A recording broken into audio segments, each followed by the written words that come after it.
Yeah, I don't like all the nomenclature stuff either at all. I mean, I didn't even like when cockpit became flight deck. I mean, come on. Yeah.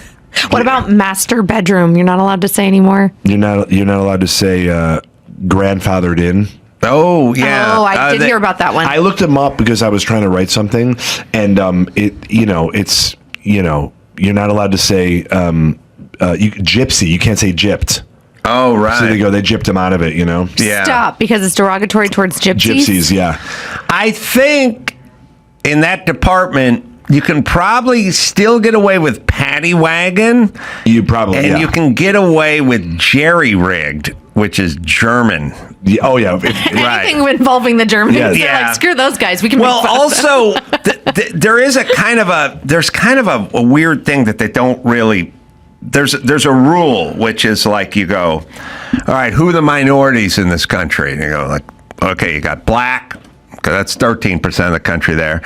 And you got Hispanic, that's 31% of the country there. What about Asian? They're 4%. No, they're not.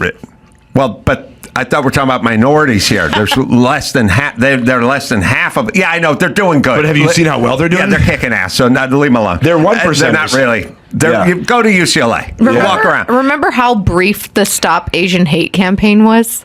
Yeah. Well, they don't want it. I'll tell you why the Asians flourish here. And so you kind of go, well, look, is this offensive or is this not offensive? And you go, well, how are they doing? Well, Germany, what do they got? They got Porsche, Audi, BMW. They're fine. Yeah. Right. They're fine. Okay, so make fun of them. And I'm like, well, I think the rule should be don't make fun of anyone or make fun of everyone, but not feel what their annual income is to see how they're doing. Here's what the Asians do, and you can tell, and what they've always done, and I don't think they don't even like. I think Asians stop Asian hate thing. Oh. Because here's what Asians do. They come in here and they get the 10-year-old Asian kid and they go, what's his name? Well, it was Isawa. What's it now? Joe. Walter. Blend in. Go. Don't have anyone try to pronounce your name. Don't correct. It's not Isawa. It's Isawa. Don't do any of it. Your name is Joe. Your name is Sally. Go. Go blend in. Go kick ass. Go take over. Don't march. Don't look for a pride day. Don't tell people how to fucking pronounce. Get straight A's and play golf. Just play golf. Get straight A's. Play golf. Kick ass. Take over. Do not fucking boast. Don't be loud. Don't wear jewelry. Don't drive, a Cadillac. Just blend. And you can kick ass. But the second you start marching and having Asian Pride Day and get a bullhorn on the campus, you're standing out now. I've never seen an Asian Pride parade. There isn't. They just go quietly blend in and don't have people struggle over how to pronounce your name. Now, the blacks go the opposite. They go, your name is now Nikisha. And it's like, okay, everyone's going to have trouble with that. Then you're going to correct everybody. And then they're going to go, I don't want to hire you because I don't want to be corrected. I don't know how to fucking pronounce your name. Don't do that. Get a basic one-syllable, easy name. Go blend in. No Rolexes, no diamonds.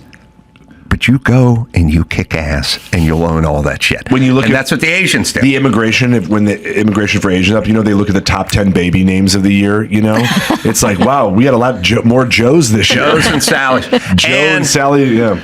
And no Asian pride, anything, no movement of trying to take back. No, you just go kick Chinese some ass. New Year. Yeah, that's all we got. It's a hell of a party. That's all. There's They're nothing. giving us money. It's good they luck. Just give out it's money. good luck. So, Chinese of course New Year's they're so going to be fun. liked. Yeah. All right. What was our story? Oh, well, we can talk about how Karine Jean-Pierre has now switched her political affiliation to independent. Oh. Yeah, so the former Biden White House press secretary, Karine Jean-Pierre, KJP, as I like to call her, on Wednesday revealed that she was registering as an independent and announced a forthcoming book about her time in the tumultuous administration. So apparently, this is the best part, though. All of these Biden insiders are speaking to the media, but on anonymity only, and they are lighting up their little group chats because they're afraid of what she's going to say about them. And Biden, obviously, as the House is starting this investigation of who knew what when. But when these press secretaries leave, and they always do, when was the last time that one of them left with a bomb to be like, wow, we didn't know that? Or we didn't assume that. When was the last? Because they all write books. They all do. They go on speakers tours. Exactly. They make so much money. That's how they have to make money. Yeah. They do this job. It's like somebody who plays sports just for the sneaker deals. Yeah, you're like, it's a thankless job. Everybody hates you, but you're doing this so that you can make money in the long run. Apparently, a lot of people in the West Wing hated her because she liked to be on camera, but obviously she did a really shitty job answering questions for the Biden administration, and she didn't do the managerial work. Yeah, I don't think behind the scenes. Policy aside, I think any job for Biden, for Trump, for Obama, for Clinton, it's a bad job. The press secretary job? Well, I actually think it'd be the most fun because everybody's going to hate you anyway, so why not? No, that's what I mean. I go, you're going to get your entire life is a comment section on Reddit where people are just trolling you. Like, nobody likes you. True. The press doesn't like you. Yeah. People in the administration probably don't like well, you. I don't think we can hold against them that they basically lie for a living because they have to lie for a living to keep their job. Well, what if you just went out, like if you just went out there and you just went, I took a shot of sodium pentothal and I found out I had brain cancer and 3 weeks to live. So ask away. Is Joe Biden, is he addled? Is he affected mentally? You'd be like, well, obviously you've seen the tape. He doesn't fucking know where he is half the time. But don't worry, everyone else is basically running the White House, but he's not, so don't worry. But the part you should worry about is they're all crazy leftists. So you thought Joe was in the middle of the road. Joe is in the middle of the road. We literally have to get him out of the middle of the road. He doesn't know where he is, but he's got a bunch of lefty lunatics. He's driving running a truck that won't get out of the country. Right. He's parked in front of Carolla's studio. He won't move. All right. So any other questions? Like, well, no, of course you go, Joe's 100%. We just had a long talk. My problem is I need roller skates to keep up with that guy. That's literally an abbreviation of what she told Don Lemon, by the way. Who Lemon asked her, like, hey, how is the president's cognitive abilities? This was back in 2022. It's great. Karine Jean-Pierre. Oh, we have it? Yeah, Sweet. we have it. He's the president of the United States. Does the president have the stamina, physically and mentally, do you think, to continue on even after 2024? Don, you're asking me this question. Oh my gosh, he's the president of the United States. I can't even keep up with him. We just got back from New Mexico. We just got back from California. Why is your voice so high? That is Don, Donnie! I'm buying Coke off him. But also, it's a weird. So here's how you know the premise is weird of her answer. He's the president. That's like saying your head coach just went 0-13. Should we fire him? He's the head coach of the Giants. You're answering a question that nobody's asking. Yeah. It's not even a question. Yes, he's the president. Yeah. That's established. Nobody was questioning that. You got to laugh, and then it becomes laughable. Well, I'm concerned if she couldn't keep up with Joe Biden in 2022, then maybe she needs to see a doctor. But she's not moving to the right. She is saying that she felt like the Democratic Party betrayed Joe Biden. The description of the book says it's set to be released in October, and it will look at the, quote, 3 weeks that led to Joe Biden's abandoning his bid for a second term and the betrayal of the Democratic Party that led to his decision. Well, Joe Biden isn't anything. It's just the people who work the auto pen sort of with him. And that's all you really needed. Also, when they go like, well, you got to have the auto pen. I was thinking about it because, the president has got so many documents and so many things. When I wrote like my first or second book, they shipped 5,000 book plates, they call them. Mm-hmm. 5,000. Yep. 5,000 little adhesive backed 3x4 squares that you would sign and then they'd stick them on the back of the book, right? I didn't get 800. I got 5,000. And my whole life for the next 3 weeks was I'd have a stack like 4 inches high, and I'd just be sitting in bed watching TV, just sign. Wherever I was, I'd be standing in the kitchen eating, sign. Everywhere, I wouldn't leave the house without a stack of these things. It was a pain in the ass, but I didn't have an auto pen. Like, you can do it. That's funny to think of you in the kitchen just with a feed bag on. That's right. I had my nanny feeding me, but yeah. No, but you're right. I said lips when she asked. She goes, hips or lips? Sorry, hips. I was like, no, lips. Yeah, I'm hungry. But the thing is, like, the auto pen is so funny. What does his signature even look like? And as he declined, what did it become? Hey, and here's the other thing too. I realize I go out on the road, I bring all my books. I've told the story a million times. I just bring my books they gave me and I sell them as merch. Yeah. I'm trying to get rid of them, basically. That's why I'm doing it. But I stand there in line after the second show and the first show, and people come up. Yeah, they want your got a autograph, Sharpie. yeah. If you took the 25 people that brought a book and just opened them up out in the parking lot and put a flashlight in it, the signatures would look marginally different because I'm just kind of rattling them off. For sure. You'd go, the same guy signed all these, but the first one and the third one and the 17th one are kind of different than one other. So when they're all exactly dead nuts on down to the millimeter, it's a stamp. That's an auto pen. That's a really good way for us to see. Maybe that's one of the things that Congress can investigate. Oh, they did. I feel like every time I'm writing my name, it's like slightly different. It's going to vary because you're a human being and you're in a little different position. And sometimes you're not even looking down. Sometimes you're just signing and taking a picture. You're like, what's your name? John. Nice to meet you, John. Yeah. And then you're scrolling. Well, the autograph hounds, they used to say the clearer the signature, the more it was worth. So that there's sort of not I don't mean mentally, but late stage, in the beginning when you'd get like the Beatles to sign, things were much clearer than when they had signed a billion things. It's just scribble. Right. Well, and then that makes sense too, because then it's an older artifact as well, most likely too. So it's like it's double. So it's like, yes, Paul McCartney and first album. If I was Joe Biden, I would just sign a JB. Yeah. Justin Bieber? Yeah. Come on, man. Just JB. So Beaver and I are the same. Now there's going to be a big auto pen thing because you're going to go, literally the last day you pardoned a bunch of people. Ooh. But did you pardon a bunch of people or did they pardon a bunch of people? Yeah. Well, we all know he pardoned his son. There's they. Yeah, but is Jill Biden in charge of the auto pen? Because they go, she was kind of running things, or Ron Klain or whoever in the cabinet was kind of calling the shots, and he was kind of out of it at that point. So is that Jill calling according to the Tapper book, they're saying that they're members of the cabinet that spoke to Tapper that were like, we didn't even see him and we didn't know what was going on. We were hearing from Klain and like all of these other inner circle staffers. Well, so I think it is a legitimate question. I think like this it should be a real scandal.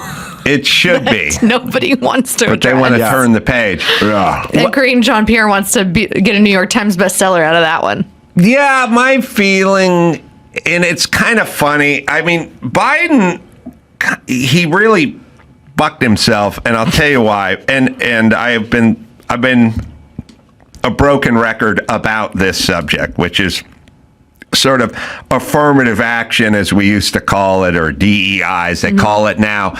Look, it's fine if you run a fast food place and you're in a neighborhood and it's a predominantly black neighborhood and you go, why don't we take a couple of the black guys and put them up front at the counter and put the Mexican guy behind the grill because they could represent the community.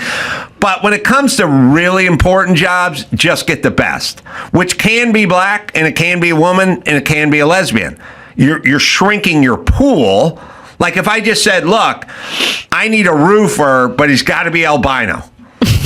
Then someone would go, good job for him. It's not a job for him. But like people would go, good luck finding a good albino roofer. And then if I found an albino roofer, there'd be a good chance he might not be the best. And this is how we got Kamala Harris as our vice president. Because we shrunk the pool. So Joe said, I'm going to have a vice president, but it's going to be a woman, and it's going to be a woman of color. And it's like, okay, going to be a woman. You've taken half the candidates, more than half the candidates out, because traditionally there's more men, politics or generals or whatever. Because women are more risk averse than men. Yeah, I mean, that's just literally why there's more men in politics, because women tend to be more risk averse. Yeah, naturally. If you just go, look, I'm hiring a plumber, but it's got to be a woman, I'd be like, oh, you just took 85% of plumbers and you threw them out. Weird stat, actually. It's actually closer to 99%. Oh, yeah. Because I give campus speeches on all the different roles of men and women and the beauty and the differences of men and women, and like literally plumbing and electricians, it's like less than 2% are women. I was trying to be magnanimous, and I was thinking about as I was saying. I thought you were going to say you're taking 100% God and you're just going to have shit in your toilet. Well, what I was trying to do is make it cross over to Kamala, which is, yes, they're black women, Condoleezza Rice, there's qualified black women out there. There have been historically, but you've taken the lion's share of the people who could perform this task and you got rid of them mathematically. So now you're left with a smaller group, and now you go, I need a woman. Yeah, okay. And she's got to be black. And it's like, okay, now we're really getting finite here in granular. And then you pick one, and I go, well, now be careful because she may not be great at this job. Turns out. And it turns out she was bad at the job. And it turns out you ruined your next 4 years because she wasn't up to it. And Karine Jean-Pierre, we want a black woman. And she was up there going, I'm the first lesbian black woman who's ever done this job. Great, applaud, but be careful. She may not be the best at this. And that's what happened to her. He did it with the Supreme Court, too. Right. Ketanji Jackson. Right. Same thing, every time. Right, and he inhabited his cabinet with look, there's going to be two considerations. One is, can they be head of the Joint Chief of Staff or the head of the whatever? But the other bigger one is, are they gay? Are they black? Are they a woman? And it's like, well, then you're not going to get the best group to do this. And that's what he did. And then he would get out there and he'd brag all the time. He'd go, this is the most diverse staff we've ever, and it's like, as inflation is like... Yeah, but they're not... You got Janet Yellen, who's like one of my mom's friends from when I was in high school, who seems totally inept and way overhead. Like a lot of these people, Mayorkas, they seemed incompetent, inept, and sort of over their head, but it's because they never should have been there in the first place. And also, as a citizen of this country, basically, I went on Tucker Carlson. We got to find this, Andrew. I went and did Tucker Carlson's show. It was 4 years ago. And I just said, Joe Biden is essentially a drunken airline pilot, and we're all on the plane. And if he wants to go get drunk and fly alone, that's his business. But you pointing incompetent people while we're on I'm on row 18 back here. No, that's not fine with me. You're incompetent people in the cockpit, and I'm on the fucking plane. Right. And so is all of America. All right, sorry. One more. One more story? Yeah. Okay.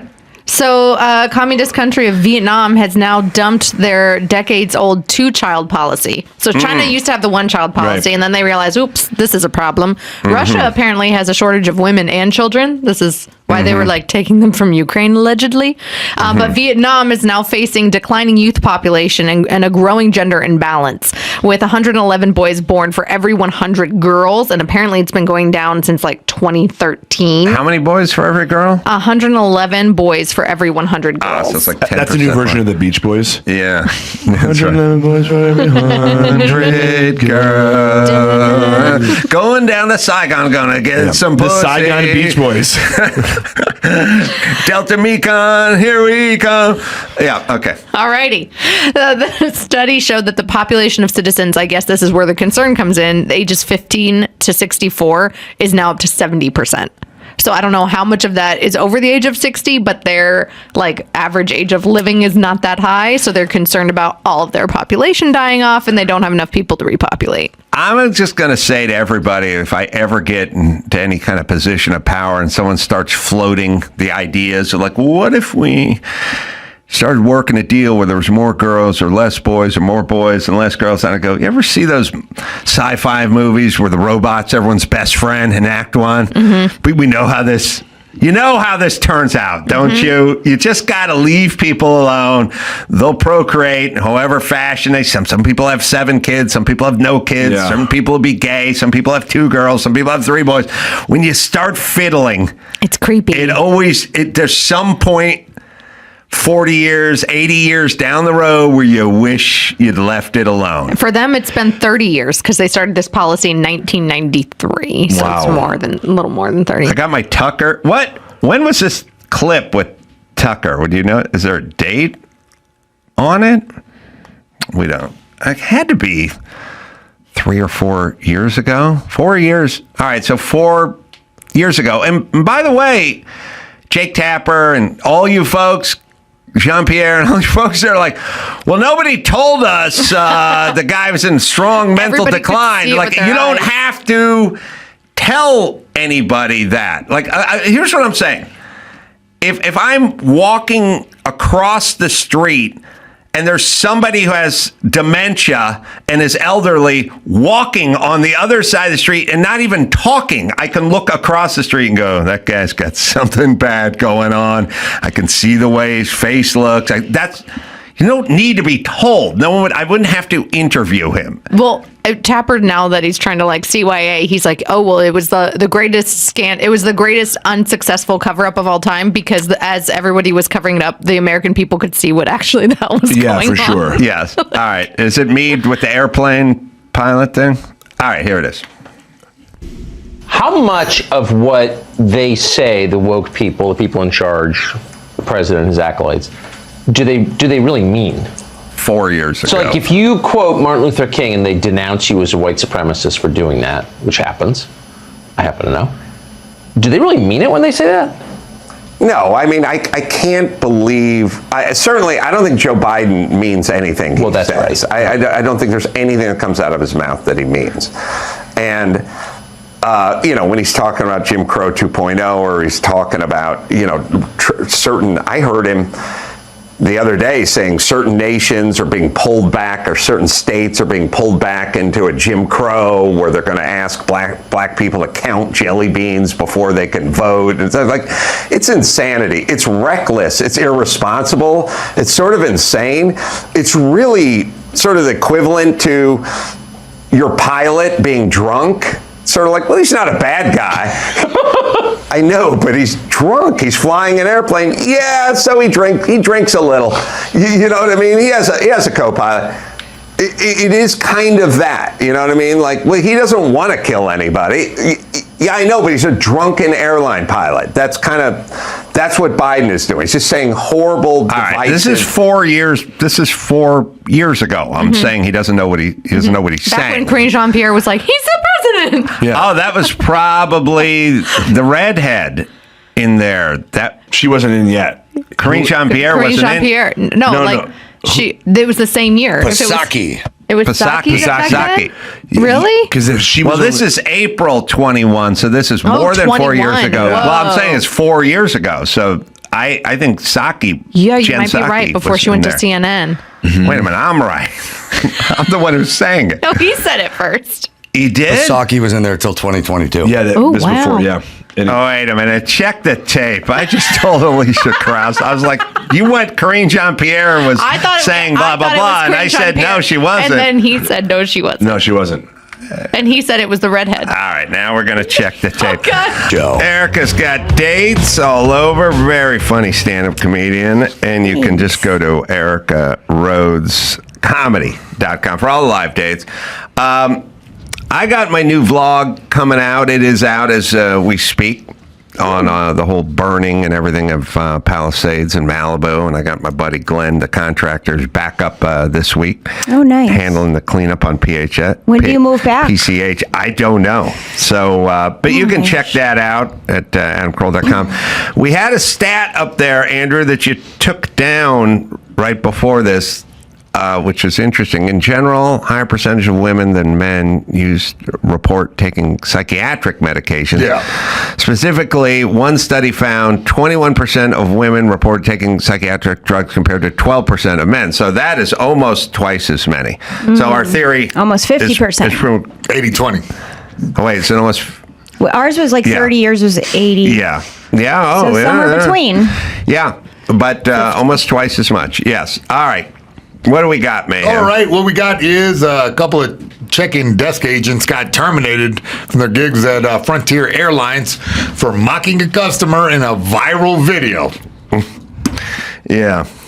Yeah. Mayday flight, you did, and you think you're gonna check me in? I bet you we won't. She works there, by the way, if you're listening. I paid for a ticket. And you they're $100 recording? for agent assistant, and you checked in 3 hours later. Hello. I just And said you that thought you I- were gonna get on your flight. Yeah, I And just you thought said you were that gonna I get on your would flight. pay the And you thought you were gonna get on your $25. flight. And you thought you were gonna get on your flight. And you thought you were gonna get on your flight. And you thought you were gonna get on your flight. And you thought you were gonna get on your flight. I literally paid for a ticket. I'm here 30 minutes. I'm here 30 minutes before my flight, and they're not letting me check in. And you're not getting on your flight. Why does everyone have their phone out? And you will never fly. You were about to let me check in.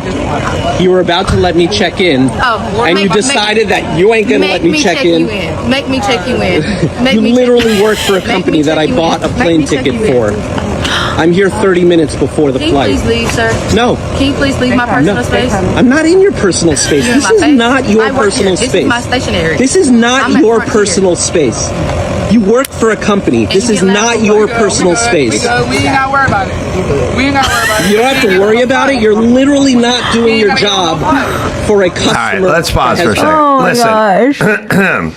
There's a problem. I've been yelling about it at the airport the entire time. And it's going on, it's now at epidemic level. You take black people and then you explain to them, we don't like you and we don't want you here. And we just beat you over the head with the systemic racism message that is constantly peddled by every fucking race hustler on the left. Even Joe Biden never stopped with the black, the brown, the color. They're not. Every time he asks about Kamala Harris, like, we weren't ready for a black woman. So they have a race hustle and they poison these fucking people into thinking white folk are like the enemy, and especially black women. We tell black women, you're two strikes. You're a woman, you're black, we don't want you. We don't want you here. And then we put you in these positions where you have to interface with the people who you think don't like you or don't want you here, or if I was in charge, you guys wouldn't be here. And then we're asking you to be courteous, or accommodating or professional, and it ain't gonna fucking happen. And it gets worse every fucking year. And the more we talk these people into thinking that we are only doing this because of the color of their skin, or they're not welcome, or they're not wanted, or systemic this, or whatever that, then this shit's gonna happen just more and more and more. I've always experienced it because LAX is kind of the home of the black female TSA, and they're always rude, they're always shitty, and they're always curt, and they just fucking suck. But I realize I represent rich, white, heterosexual dude, and if I was I'm the oppressor. Like, if you're going to talk them into this guy's holding you back, well then, why be friendly? At all. So I've had it, but I mean, not to be like everybody. I feel like everyone at airports now is just rude. Like, they're all rude. But not she this would be level. Great at weighing in people. She would be great at weighing people in that schedule.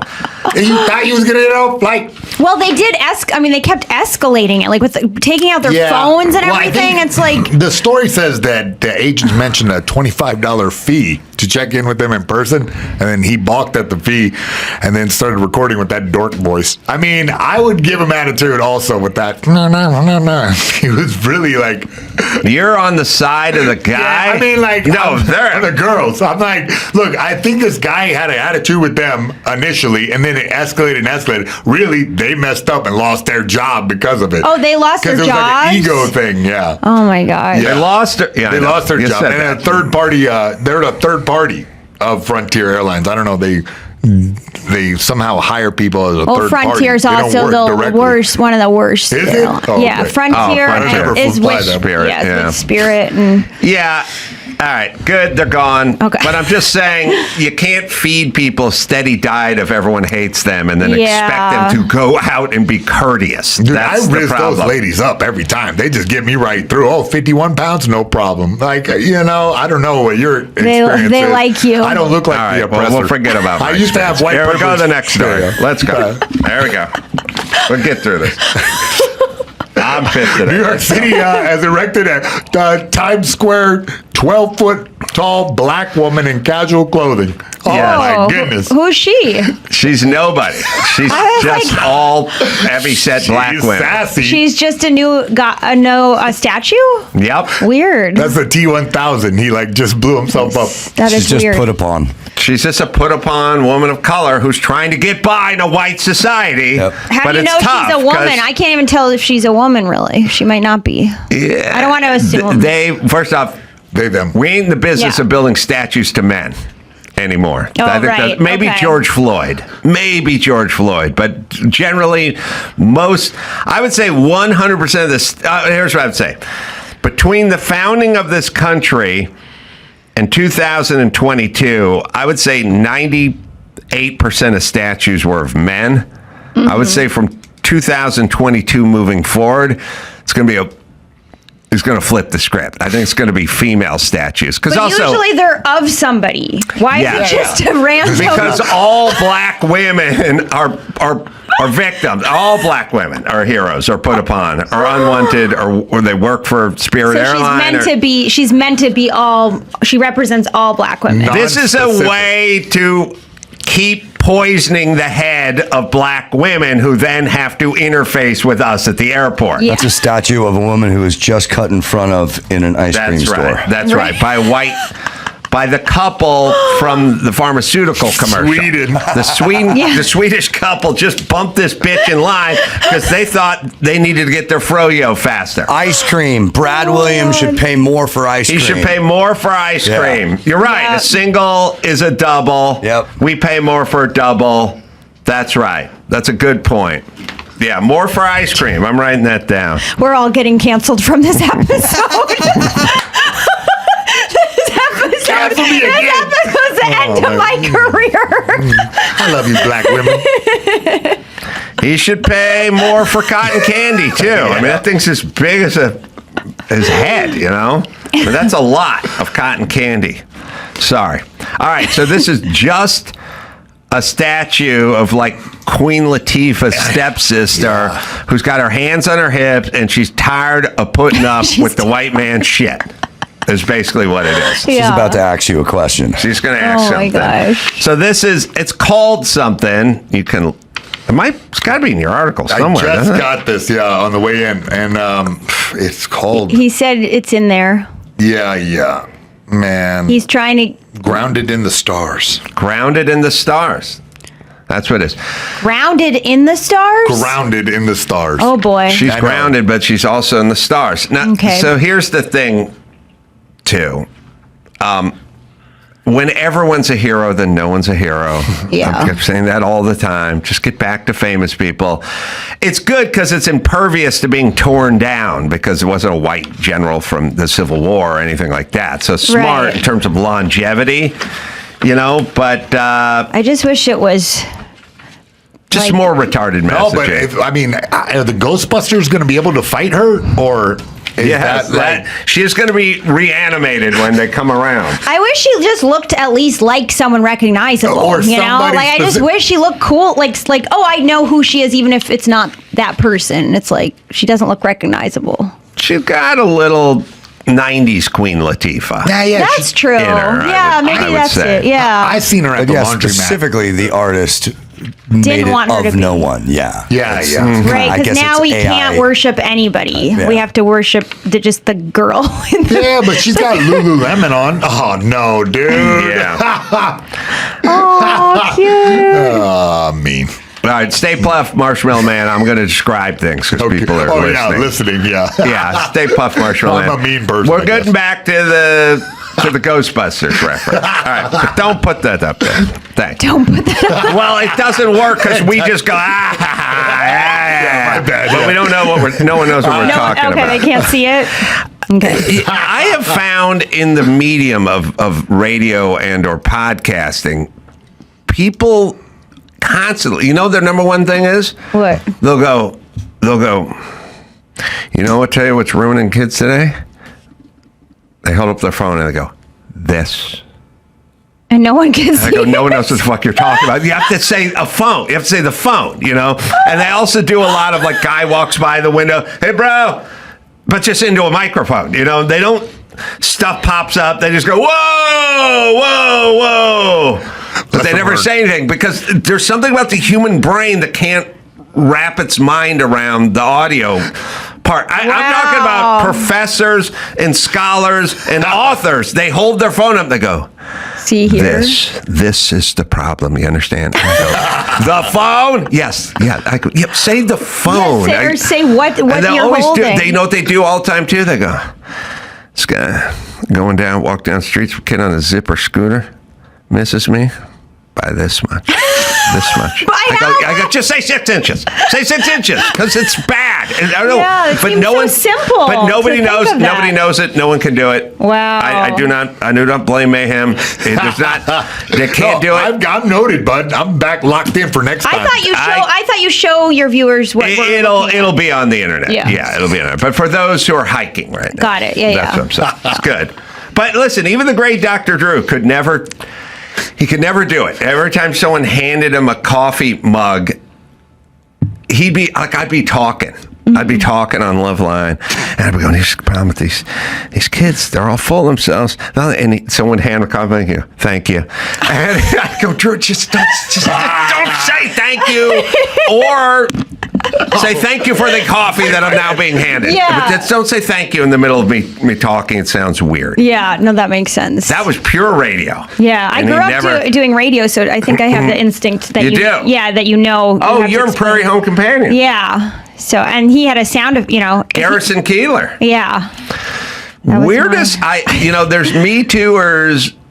There's the Me Too movement, right? Yeah. And then there's like the canceled movement, right? Right. And then there's the top of the food chain, your Harvey Weinsteins and stuff like that. Mm-hmm. And Cosby, and I go, okay, I got a pretty good idea what those guys were up to. Yeah. And then there's guys like Garrison Keillor, and I'm like, I don't know what it is they said he did. He put his arm around a girl that there's a guy who used to run Pixar. Mm-hmm. The guy ran Pixar, and it's like, what'd he do? And it's like, well, he liked trains, and he ran Pixar, and he at the Christmas party, he would be flirty with some of the, and I'm like, it doesn't sound like that much to me. What are we talking? Yeah. You had a few drinks at the Christmas party? You fired him from Pixar? I think some people got swept up in John Lasseter, sorry. That's the name. Yeah. I think with Garrison, he just got swept up in some disgruntled employees just kind of found a way to get to him, so. But then there was Charlie Rose. His was bigger, wasn't it? Well, I don't know what it was. He would evidently answered the door like his apartment or hotel nude or something. There was some. But was he getting room service, or was the problem here? Was there a woman there? That's what I'm saying. What I'm saying is with Garrison Keillor and Charlie Rose and John Lasseter, did you guys do something? You commit a crime, or you just got drunk at a Christmas party, or you took a picture with your arm around somebody? What? Did you make a joke? John Lasseter, who was responsible for $10 billion worth of Pixar movies. Oh my gosh. He was the head of Pixar, kissing, making comments about physical attributes. I don't even know. That's a nice dress, Marcia. It looks good on you. You know what I mean? Oh my God. He got canceled for that? Again, fired? The whole problem is everyone had their panties in such a bunch. They were like, I just don't. No one wanted to fight said, for get them. rid of him. Yeah. Get rid of him. Yeah. Garrison Keillor is the Prairie Home Companion, the least eligible for this. I'm not familiar with that material. Engaged in dozens of sexually inappropriate incidents. but it's too vague. But what is the incidents? Squeezing someone when you're taking a picture or something? I don't. All right. No, anyway. I mean I know more about it, but it was more about disgruntled employees trying to. They didn't like him. Well, yeah, or somebody got fired, and then it turned into something. They were seeking revenge from being fired. Oh, you think that's what it was? Yeah, because you were there. He's my uncle. He's married to my aunt. Oh. So he's in my family, and so I know a lot more about everything about the story. But he was already retired, and there was an employee that he worked with that he gave a lot of work to, and she wrote for the show, and then somebody else got fired and kind of recruited her to get upset. Anyway, I'm saying too much, but yeah, it wasn't really really fair. The dynamics it wasn't of fair. personhood. Yeah. You people are hurting your own cause by cooking up bullshit stories. It makes me dubious every time a story comes up now. Yeah. I'm like, did something really happen, or are you liars just bullshitting more, which hurts your cause? Yeah. It's like almost every race-related noose hanging on a dorm room. It's all made up now. Like it's all hoaxes but also now. It's really hurting your weird cause. when people are already like Garrison was already retired. Yeah. So what's the point of canceling someone who's already retired? Like I didn't know he'd already retired. Yeah, he had retired, but then they changed the name and kind of took over the show, and then he had trouble, and then he lost the rights at first to his show. Prairie Home Companion. Yeah, but now he got it back somehow. I don't know. He hasn't really told me everything that went down, but then he still has trouble publishing books a little bit. Sure, because you get kind of the stink of the Me Too. People are like, I don't think we should be working. But he's still right. I mean, he's still working. He does played live his shows. theater and Fitzgerald. Yeah. In Minnesota. Yeah. That's cool. I'm doing his show in June at Tanglewood. He's doing like a full, with him. Yeah. I don't know where Tanglewood is. It's in the Berkshires. It's like the big outdoor venue. But that's something with him or something. Yeah, with him. Connected with. Yeah, that? he's doing his show again. He's been doing 50th anniversaries for the whole year. Garrison's back. Yeah, he's been back. Yeah, he just doesn't really he doesn't do the radio show, but he does live shows. But yeah, Charlie Rose included lewd phone calls. That's bless his heart. Lewd. He's lonely. He's lonely. He call her one. Groping females, but we still don't. We know. I know that's wide open now. And walking naked around his apartment, which he often used for business. Well, that's a little. But wait, hold on. That's a little bit vague. He sounds like a swinging guy. Well, walking around nude in his apartment, which he often used for business, doesn't mean you're nude during the business meeting. It means you are nude in your apartment because you live in your fucking apartment, and then you could have a meeting there later. And also, how big is his? I'm sure his apartment's huge. So what if he's naked in one room and he has an intern in a different room? Yeah, right? He comes out and gets a slice of pizza. That's fine. He was nude in the place they have the businesses. Oh, I do business here, and twice a day I'll go into that little bathroom and whip my cock out. Yeah, but while people are doing business, I pull my cock out. While people are doing business, it's crazy, right? Man, I've said too much. Sometimes even 3 times if I drink too much coffee. Oh my God, I feel very unsafe right now. Do you feel threatened now? Jesus Christ! All right, let's do what else we got? One more.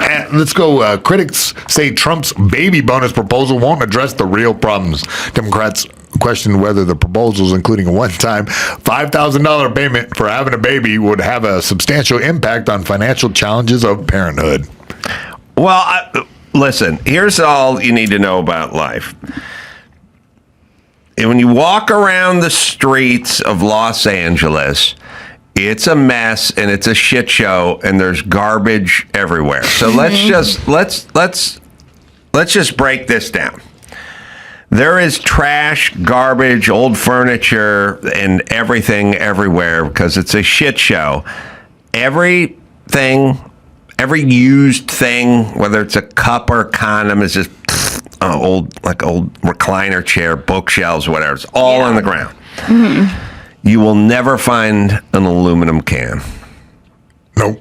Every Coke, every Pepsi, every Coors Light, every Miller Lite, every energy drink, every fucking fortified whatever bullshit drink the hobos sucking down, whatever 5% alcohol, every single thing that people drink outside, especially street people or anybody, you'll never see one can on the ground. When's the last time you saw a Coke can just sitting on the street? When you see broken glass, you see old mattresses, you see busted up stucco and drywall, you see everything but an aluminum can, and everything that comes in an aluminum can is everything, and there's nothing. Yeah. Why? Can man. Why is there no Somebody aluminum? picks. Why do you think? He comes for by. heroin? Yeah, they'll get heroin. All right, I'll give you 3 answers. Let's go 3. Well, 4 heroin. I thought maybe you could make a bong out of it or something. Oh, you could. Right? You could. Yeah. You could make a heroin bong out of an aluminum can. I've never lived on the street, okay? I know, but you've never seen a can on the street. So what? Why? Because they're worth something when you trade them in. Yeah, they're worth. They have That value. was my first guess, and then I second Heroin guessed it bong. with the heroin It could be heroin bong. Show me heroin bong. I was picturing a heroin spoon, Yeah, you're cooking. Yeah. I think the spoon's made out of aluminum. All right, It's I'll like stop you talking. and Garrison hanging around, cooking up speed. All right. It has value. Right. So it gets collected. Okay. They may fall on the ground, but they don't stay on the ground long. Somebody's shopping cart, up, right? Right. So if you incentivize people, they move in that direction. Yes. That's what I'm saying. So Yeah. you want to get people to have kids, give them something. Give Right. anyone anything. Now you incentivize people the other direction as well. You go, hey, welfare queen, you get paid extra every time you have a kid, but if you get married and get a job, then you don't get, okay, guess who's shitting out kids and getting paid? You incentivize the wrong direction. You can incentivize the right direction.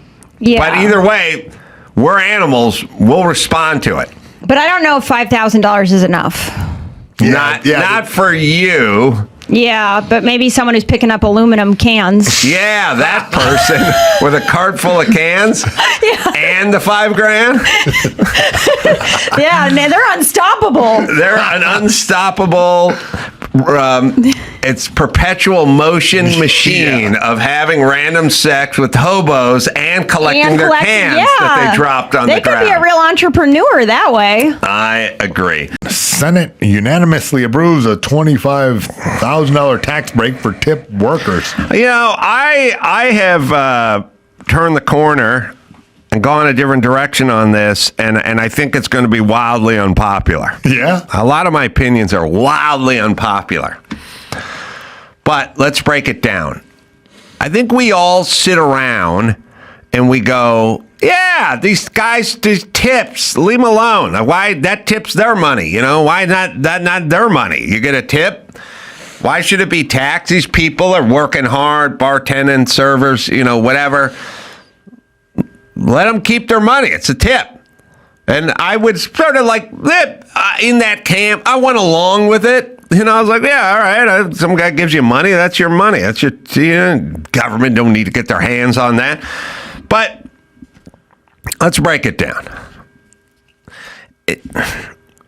There's a thing that bothers me with tipping. And it's always bothered me. In that when I was at the end of my carpentry career, I was making $15 an hour, just flat rate. And I drove a truck. I had tools. I had a lot of tools. Like, you got to have your own arsenal of tools, expensive tools. And, I would show up. I knew how to build cabinets. I knew how to build whatever it is. And I'd come in and I'd work. And I'd work, 8 hours, and it's $120 a day. And then taxes would be taken out, And I had like 10 years of experience. And then my roommate worked as a bartender, like Tequila Creek or someplace. And he'd come back at the end of the night. He'd work like a 4-hour shift or a 5-hour shift. By the way, getting phone numbers, talking to chicks, making cocktails. He'd come back with $180 worth of cash, and I'd be like, you don't have a skill. Making pina coladas is not really a skill. I have a skill. I drive a truck. I'm busting my ass. I'm up at 6 a.m. and whatever. I'm reading blueprints. Yeah. And you're making more money than me, and you're coming back with phone numbers. I never came back off a job site with a phone number. Yeah. And I was always jealous. And also they had cash, And then you get a little older, and you go out with the boys, and you go to a nice steakhouse and you order some drinks and maybe a bottle of wine or something, and the thing comes to $600, $700, $800. I mean, I've been out with William Morris guys at sushi places and stuff with the company card and stuff. I've gone out and spent $2,000, you know, and then you're working the tip out, you know. You're like, okay, let's see, 10%, it's 200, 400. Let's give her $500, you know. It's always somebody at the table drunk, like it's because she's hot, 23-year-old hot chicks, man. She's working 6 other tables too. We're not the only people in the restaurant. She's got other tables. You talk to chicks who've done bottle service and shit, they're walking out of there with thousands of dollars. I mean, on a good Saturday night, some NBA baller comes in, gets the bottle service. Fuck that. Tax the shit out of it. Why the fuck? I'm fucking on a roof all day. I'm fucking on a roof, getting $15 an hour. The government, everyone's like, tax the shit out of that, bro. Tax him up good. What have I just said? Hey, man, I'm working hard. I don't want to be taxed. People be like, fuck you. You're getting taxed. So 23-year-old hot chick who's walking out with big handfuls of fucking cash over doing nothing all fucking night in air conditioning. And by the way, you work in a field where, what the fuck? The bottle service. All right, it's $1,000 for a bottle of what? You know, vodka? Yeah. You're getting tipped based on just bringing a bottle out? Like, and also, what's the difference? There's jobs where nobody tips. Like, you know, you work behind the grill at a McDonald's. I work behind the grill. I never got a fucking tip. So you just some hot chick who walks around, drops off drinks, or there's a bottle of wine, and the bottle of wine's $300. You're just getting tipped on that versus a bottle of wine that's $18 or $31. Same bottle, same cork, same thing, same whatever. Fuck you. Tax the shit out of them. Tax those tips. Wildly unpopular free opinion. fucking money. Why do you guys need more free money? And by the way, if you're in an industry where you're being tipped, you're either serving booze or sucking dick. You're not doing anything. You understand? You don't have a skill. We don't need you. You're just bringing people shit. You don't have a skill. I don't care. You're bringing people food. That's not a skill. You're making a drink, or you're giving a rub and tug, or whatever you're doing. It's not. You're in. If you're in a business that gets tips, you're probably hurting humanity. You are either bringing them booze or dealing blackjack. Yeah. You're doing something. There's some vice. There's some vice world. You're rub and tug. You're doing something. So you don't tip the plumber who comes to your house. You don't tip the electrician that comes to your house. You don't tip the guy at the Home Depot who gets the rolling ladder and goes up a story and gets, measuring off anchor chain for you and cuts it and wraps it and puts the thing on it and hands it to you. No tip for him. There's no tip. There's no tip for cops or firemen. There's no tips for any. I did construction my entire life. I never got a fucking tip. But you bring me booze at an airport, we got to tip you out? A thing any 14-year-old could do. Any 14-year-old could do what 90% of tip jobs any 14-year-old could do. I mean it. What is a tip job? Like, you don't tip surgeons. You don't tip skilled people. You don't tip your lawyer. I mean, like fucking billable hours that gouge the shit out of you. But you don't. Where's the tipping in our society? It's massage. Okay. Uber Eats. Yeah. Uber drivers. Delivery guys. People that either bring you booze or carbs or get you addicted to gambling or sex. It's all vice. It's all people being bad. Yeah. It's uneducated people with zero experience. No life skills. By the way, if you just said, look, tomorrow, I got a magic wand. You go, we can get rid of, I can get rid of a group. Okay, who are we going to get rid of? Air traffic controllers. Oh, don't do that. Don't do that. Don't do that. Do not. Cops. Nope, don't do it. Firemen, nope. Loggers, nope, don't do that. Farmers, nope, don't. Surgeons, nope. People who get tips. Yeah, we probably get rid of them. I don't see like we would need them. Fucking 40-year-old dudes with ponytails and fucking high school education. Like, we don't need We don't need people to get tips. Yeah. And it can all be replaced the following day. Air traffic controller, surgeon, fireman cannot be replaced later that day. Tip people that day. All of them. You're worthless. We should be tipping. We should be taxing you at a higher rate. More tax on tips. More tax on tips. Yeah. That's the unpopular opinion. Well, first I'm off, with you. let me tell you about the siren song of tipping. Yeah. You got some chick, right? She's 23. She's making more money than a fucking school teacher and a fireman combined working at a nice restaurant or a nice club, right? Yeah. But let's check in with her when she's 40. Time not been so good, been partying a little with some of the customers and so on and so forth. Now you get this poor person and they're in the worst position anyone can be in. Like a 40-year-old dude or a 50-year-old dude or 50-year-old dude. Zero skill. No skill. Your skill set is bringing plates from one place to another place.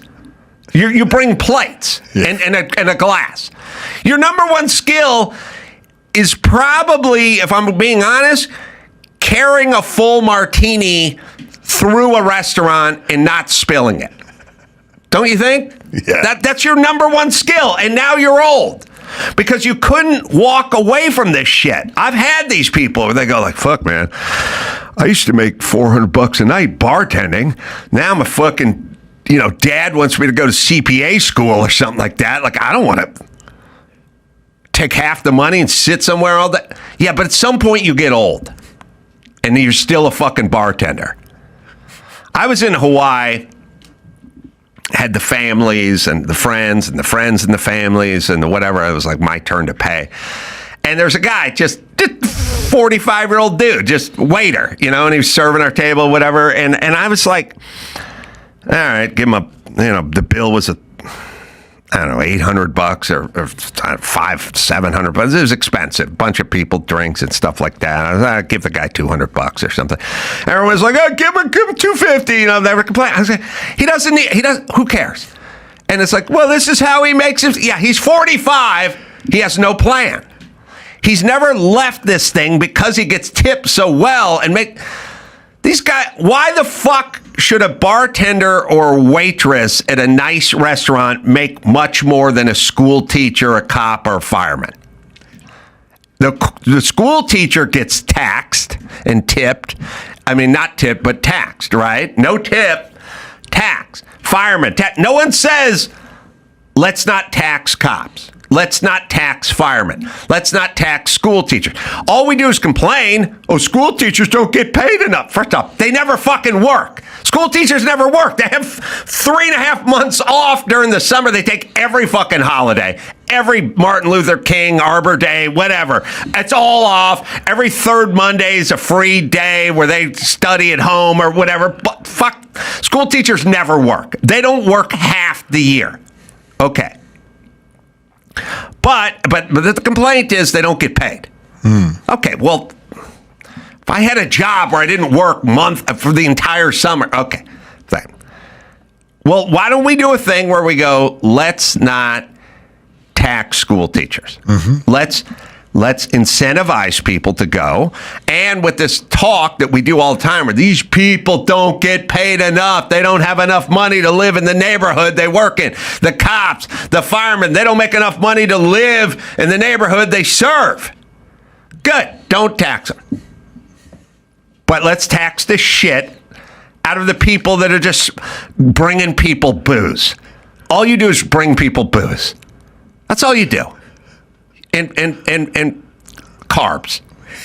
Okay. All right. I'll thin it out more. All right. If you're low end tip gig like Uber Eats or something, you're dropping pizzas off and stuff, fine. We won't tax it. Also, but I don't want to incentivize. Why are we attracting people to a skillless, endless, dead-end job where you just bring people booze and carbs? Any parent ever look at their young son and go, I hope one day he's a bartender? or he brings people food, or he deals pinochle. Is that a wish? Is that a goal? No. Why is that incentive? What we're attracting. Now you go, fuck. Bartender at a decent steakhouse not being taxed on tips, you're gonna make twice as much as a school teacher. So fuck it. Yeah. Why train? Why we do have anything? we have a cutout for the Benihana chef? Yeah. You're right. Look, here the cutout is if at some point during the course of your job you take a spatula and flip a shrimp tail into your hat. Yeah. We're not taxing. I mean, we're not taxing that. You're fucking. That's a skill. That's Argue a all you skill. want. That is a skill. Yeah, that guy could have been a surgeon. Probably, I'd let him operate on me, honestly. Yeah, Benihana, cut out for Benihana. Good point. All the rest, no. But we're not going to tax tips. We will tax tips, but we're not going to tax school teachers. So come on down. What if plumbers start low bidding their jobs, but letting you know you have to tip me? Like it's a $500 job. I'm going to charge you $100, but you have to give me a $400 tip, so I don't get taxed on it. Oh, all right. Yeah. I think they're going to limit it to service industry stuff, but I would be down with having jobs that, let's say, didn't attract people traditionally. Won't this make some exploits? Like people will go, okay, now I'm in service industry. I think you're going to have to work at a bar, or restaurant, or at a casino, or something like that. And it only goes up to $25,000. Oh yeah, yeah. So that the bottle service girl will start having to pay tax free though. $25,000 tax free. That's you're paying $12,000, $10,000 in taxes on that 25. So that's a shitload of money. Yep. Comedians never get a tip. We should get tips because we're the truth tellers. Yeah, get it on. Got to get on the get it on. Did everybody hear that groan that you gave about the halftime show? Well, I lost a bet, by the way. I did not bet Bad Bunny. Did you have any guesses? I had BTO. What's the band I chose? Bachman Turner Overdrive. Everybody. I was in a appliance store. And it was like a Saturday, last Saturday, and high-end place, like the kind of place you'd see a $13,000 refrigerator, like a place where Nancy Pelosi like gets a nice her true one with the clear glass and Let me finish my thought. But yes, I place you do what Drew does. That's what Drew does. I go like a place where Nancy, like a something clear. That's all right. Drew's the best at that. You'll only be second best. And you still keep having us back. Yes, the kind of refrigerator Nancy Pelosi would have is there. And yes, the glass, cool. So you can see her Haagen-Dazs ice cream. You can see all the chocolate, all the high-end imported chocolate ice cream. So, and again, it's like, it's insane because you could spend $11,000 on an oven, and I was like, my house was $11,000. My mom would buy a car for like $600, like when I was a kid, And it's just a bunch of rich white people kind of tooling around, looking at Sub-Zero and Wolf and Gaggenau, but they have a little like patio section. And it was like an outdoor, speakers and a rock, whatever, and it's turned up, and it's just rap. And Rap's like, fuck the police, fuck this, fuck that, bitch, I'll backhand you, bitch. And it's like, it's just a bunch of middle-aged white people. And I thought, why is the default setting always like the young things, like the young? I don't know, does everyone want to hear the young shit all the time? But I don't know that if it's like millennial or older white people, I'm just presuming in LA, in a place with money, they are the ones that grew up on like NWA and Eminem. I get it. That young music isn't like for young people But now anymore. everyone's in their 50s, and it's a Saturday, and we're looking at Sub-Zeros, and maybe we should have some Bach. I had a little jazz or something. There's nothing wrong with jazz. Like, jazz is good, and it's universally good. Like, good, not progressive, whatever, just jazz. Just as you knew it, good jazz. And well, here's what I'm saying. No objection. You're not going to offend anybody. And also, I don't need to get my party on at the appliance store in Reseda. I can just look around. So are you saying that you wish instead of Bad Bunny for the Super Bowl halftime show that it would just be like a Al Di Meola? I don't know. Shirley Ellis. No, what I'm saying is why is a rock group off the table? It's been something other than rock for 11 years. I'm saying let's just switch it up a little bit. My money was like on Morgan Wallen or Post Malone. My 12-year-old was rooting for Taylor Swift. She was like, she had a whole theory about like, well, she has to do it before she marries Travis Kelce, and then they're going to have babies, and she's going to settle down. And also, I don't know. Here's another thing. And look, maybe I'm getting over my skis here, but the Super Bowl has a flyover for a reason, because it's fucking America. It's America. Like, we do a flyover because that's what we're doing. Like, that's we're flexing. And then the halftime entertainment starts off by making some sort of shitty statement about America. Like, what? How would that? Why do we do that? Why don't we just take the most American and roll it right into the halftime? Why do we have to? You can watch the J-Lo doc. It's the best. The J-Lo doc happened to chronicle her while she was going to do the halftime show.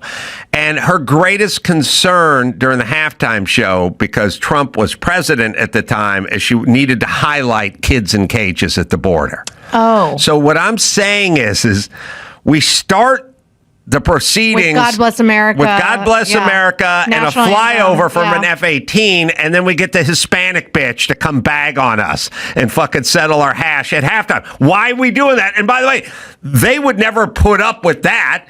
If there's some big lesbian concert or something, they would go, well, let's get Adam Carolla to talk a little sense into him in the middle. Right. They would never dream of that. They would never ask Lee Greenwood to come let's sing. get Toby Keith's son out here and Lee Greenwood to no, they go, no, more lesbians. It's funny.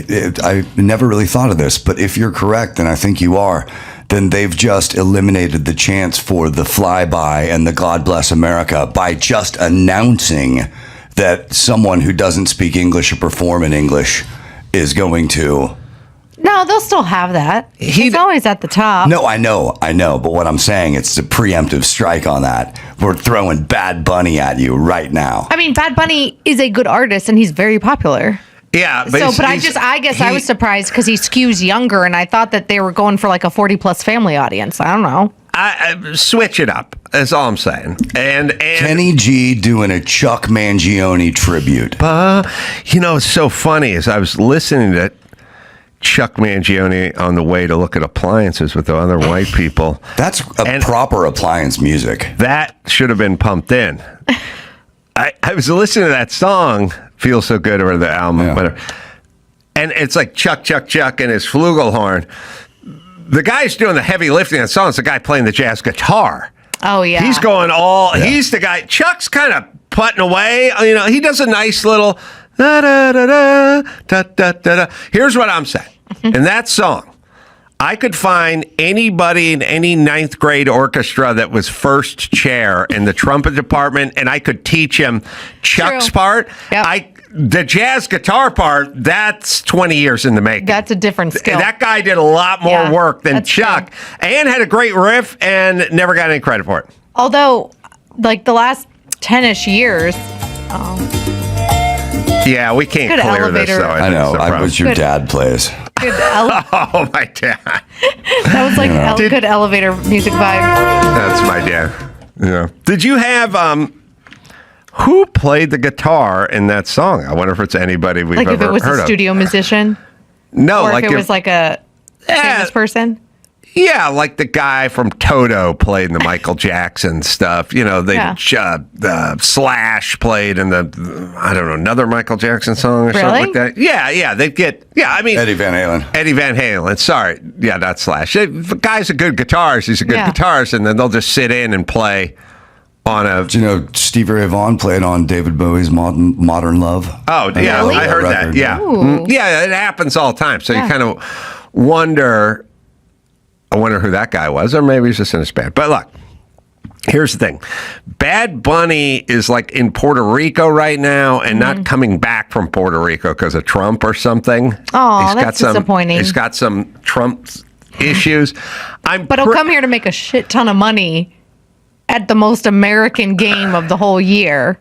And I don't think they make a shit ton of money, but I think. Yeah, they do. Everything, like all of the promo and stuff around it, like the ROI, even if the check for the actual performance isn't awesome, like everything surrounding it, you know they're making, like the marketing opportunities, the branding opportunities, all of the eyeballs that like then go to Spotify and download their music. Rihanna, like when she did it. And I'm saying they don't make a shit. They don't. Yeah. You didn't let me finish what I said. But of course, I understand it helps the brand. Yes. They don't get paid a lot, but they get all the promotion. Yes. Sorry. A guitar player for Chuck Mangione, a session man named Grant Geisman. And that's it. He played on themes for Family Affair, Boy Meets World, Touched by an Angel, Dawson's Creek. Dawson's Creek. All right, here's J-Lo. I put this together at the time because J-Lo, her entire raison d'etre was to raise awareness of kids in cages at the halftime, which again, the flyover of the F-18s is like, that's America. And then this bitch in Kids in Cages is anti-America. Surprised she didn't haul AOC fake crying out there. But she was very upset about it. So, the cages. The image of the cages for me, like I couldn't believe what I was watching. There's just certain things as a human being you don't. Certain things you don't do. Hard drive. Oh, hard drive. All right. I like the sad music. She's so upset What is about my message? All she did was shake her ass.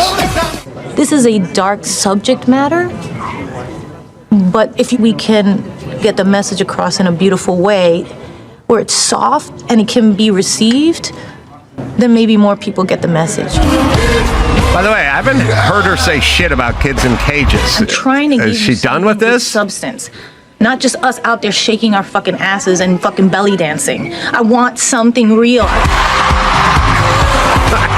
I put this together. This is all she did was shake her ass.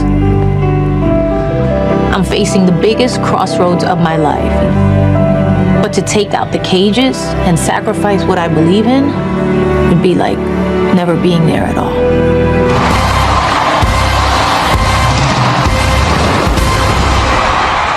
It's a great metaphor for all celebrities, which is you talk about kids in cages, then you just shake your fucking coolie, get paid, and go home. And by the way, no more talk about kids in cages.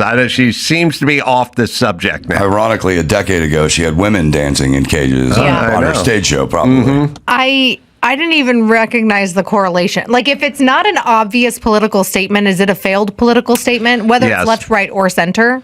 Well, the problem is people go... They go like it'd be me like going, listen, I want to wear an NRA clip on my lapel when I go out at Lilith Fair and make my stage announcement. And then they'd go, we don't want you wearing your NRA clip on your lapel. What if we just did like an R and an A, but not the NRA? And I'd go, well, all right, better than no. And then you get something confusing, and then like, what is he for? So yeah, she wanted kids in cages, and the NFL went, we're not going to put the kids in the cages. She went, well, what if we just want like a couple of hoops? Okay. That matched my sparkly ass cheeks. And we bedazzled them.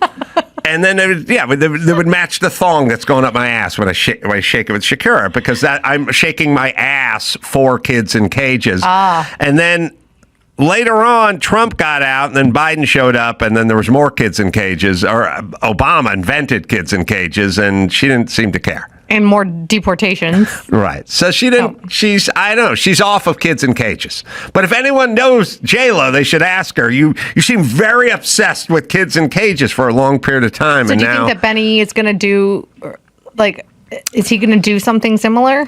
Well, is Bad Bunny in Puerto Rico now because of Trump? Yeah, he made some sort of statement and went there. How did you say his name, Alicia? I just said Benny because I had Selena Gomez and Benny Blanco in my head because they got married this week. Okay. Bad Benny.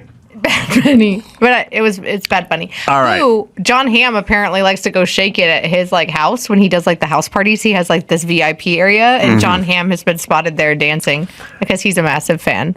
At Bad Bunny. At Bad Bunny's like house where he does his house parties and his performances. So it'd be kind of funny if John Hamm, who's like the whitest of white dudes ever, were to make a Super Bowl appearance with him. I just say it's the most American of all themes. Let's just keep it, go Lee Greenwood, just go right on through. Let's not have kids in cages as a theme in the middle 100%. of the thing. Should it only be American musicians? I'm all for it, but, you know, if the Stones want to play a set. Well, Bad Bunny, hold on, recently spent the summer in Puerto Rico. Multi-month concert residency. He has also been vocal critic of Donald Trump, condemning his immigration policies and handling of hurricanes. I'll tell you what, I'll compromise. Okay. I like the flyover. I don't like Bad Bunny. Okay. If we combine the flyover with Bad Bunny and they just light up Bad Bunny, like they fly over at halftime and just put a couple of sidewinders into the stage, I will watch the shit out of that. And then it's a compromise. How Bad Bunny's about there. he parachutes in with like an American flag, like make Puerto Rico the 51st state thing? He's going to have to he'll do this thing where he's going to feel compelled to make some sort of statement about immigrants or something, and then... Well, everybody last year with Kendrick Lamar's performance was like, oh, it's a debunking of like evil capitalism in the music industry and how they use artists like slaves. And I was like, I just thought it was Kendrick Lamar. Like, are we dumb if we're missing the messaging? I always miss it. But I miss the cages. But I thank God I saw the doc, so I knew what the cage was. I just want a band. Like, I'll go for a rock band. One of the best was like U2. Yeah. They could have done, since it's in San Francisco or Santa Clara, they could have done Santana, Journey, Huey Lewis. Starship, Huey Lewis. I would go for a 80s montage. That would be pretty sweet. And I'd be sweet with that. All right. That's scary. They don't like people with a sense of humor going after them because the humor really cuts quick. And it reveals just how dumb their ideology is.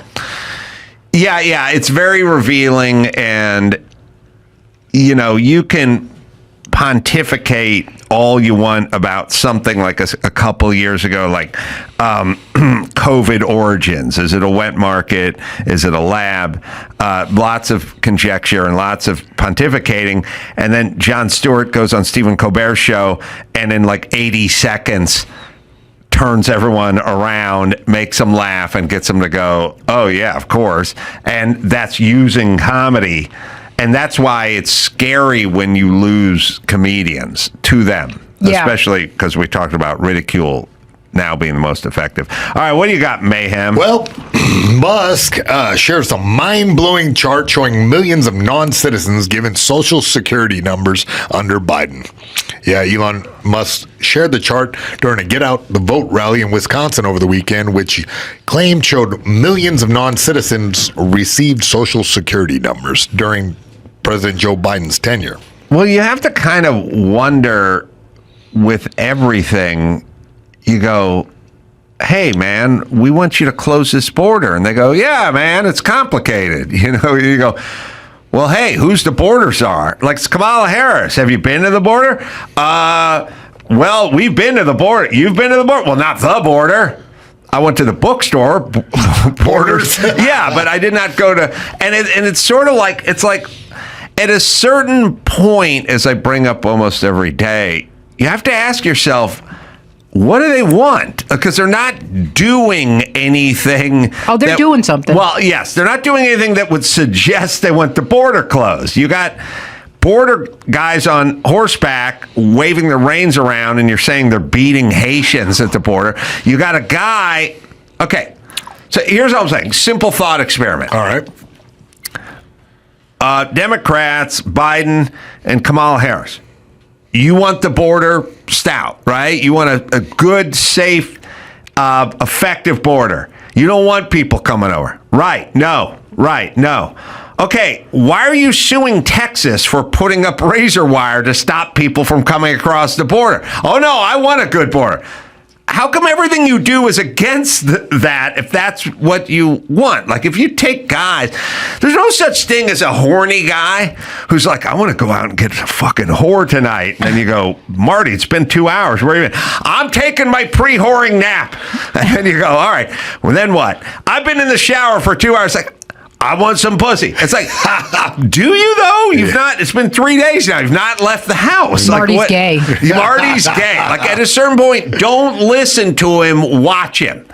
Yeah, it's called gaslighting. Right. And when guys are horny and they do want to go out and get some companionship, they'll walk through a plate glass window to get to it. They'll go through a blizzard to get a cheesecake. Right. No, when you're into it. You know what I mean? Like, but it's true. Like, when you're into what you're into.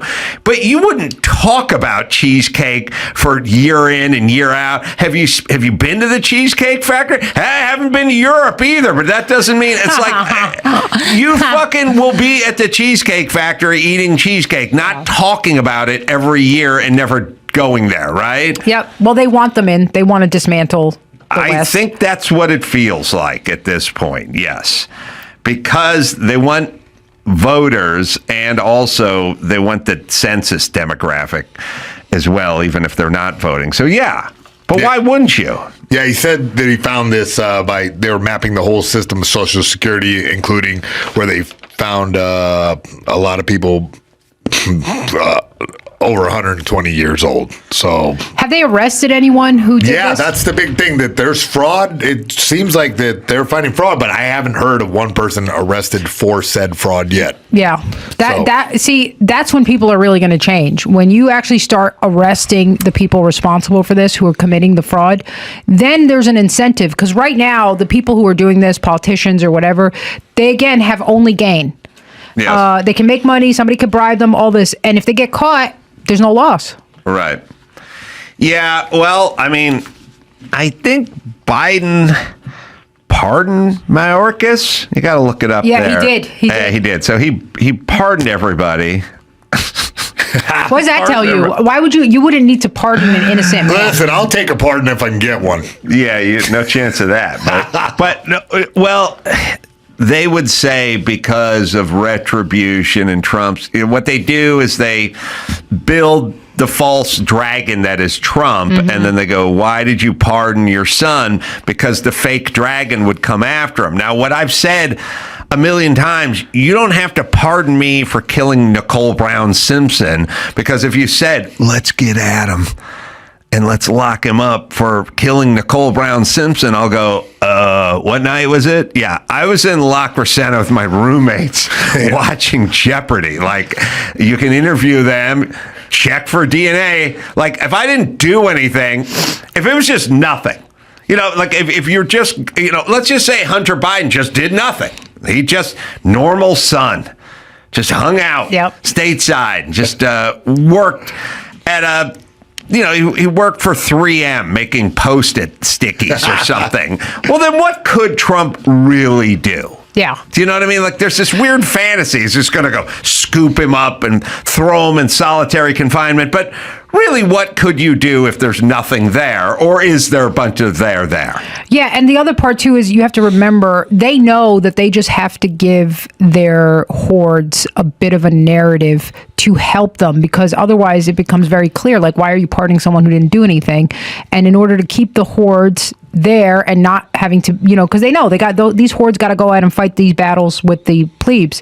So they just give them a narrative, and you'll hear them all parrot it back. Right.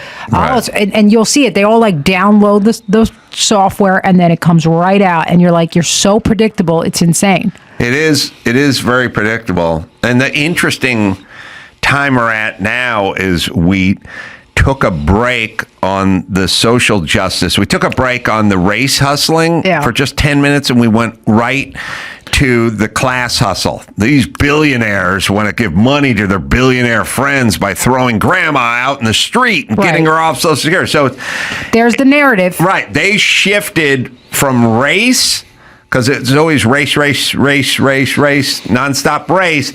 And there was like a memo, and overnight, it all shifted to class. Start calling everyone billionaires and buddies. And then some sort of weird thing where Elon is trying to look into Social Security so he can give his billionaire buddies a tax handout. But by the way, tax handouts, paying less in taxes is not a tax handout. Like if I'm...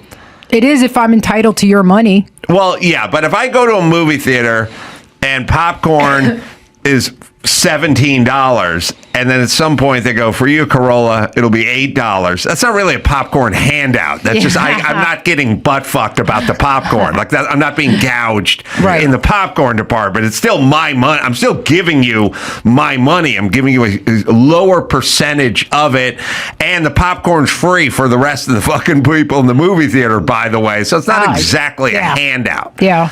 All right, sorry. Go ahead, Mayhem. Oh, we got some more news. Prince Andrew accuser Virginia Giuffre says she's in the hospital after a car crash with the school bus. This prominent Jeffrey Epstein accuser who alleged Prince Andrew abused her is in serious condition in a hospital after a school bus hit a car she was in driving in rural Australia. Well, just because Prince Andrew was driving the school bus doesn't mean that he was trying to silence her. I want you to know, I know his critics will point to that. Yeah, she, here on Instagram, she said that she'd gone into kidney renal failure and they've given me 4 days to live. Which is a bit odd, don't you think? That it's that specific? Yeah, definitely. Yeah. But so she accused the prince of getting at her when she was underage? Correct. Yeah. Said that he absolutely denied it. And the funny thing about this is that the Western Australia police reported that there was a minor collision between a car and a bus. Well, she was a minor at the time. He got to her. Yeah. He gave one of the greatest interviews ever. Remember Dawson when he was being accused of all this, like in a sit down, and he was explaining he doesn't sweat because he had he fought in the Falklands War, and a grenade went off too close to him, and he stopped sweating. I wish I had that. I sweat a lot. Yeah, me too. Wasn't he sweating during the interview, though? No, that's why I believe it. Because someone puts a light and a camera in your face and accuses you of being a pedophile and you're bone dry. Well, that's pretty good. When you're one of the elites, you've had a lot of training with that. I don't know. She's got a picture. I believe it. Oh, Mayorkas did not receive a pardon from President Joe Biden, by the way. FYI. Yeah, so also, when the chicks are young and skinny and blonde, it kind of hurts your case when you're arguing about not being attracted to them. Right. And you're cuddled up right next to him. Yeah. Hey, he said that he never did anything, but Prince Andrew intends to make a substantial donation to Mrs. Giuffre's charity in support of victims' rights. A substantial donation of 2 bullets. Yeah. Or a school bus. Doesn't that sound like a guilty man? He's trying to be like, look how good I am. Totally. He's giving her a bunch of money despite saying, nope, I didn't do it.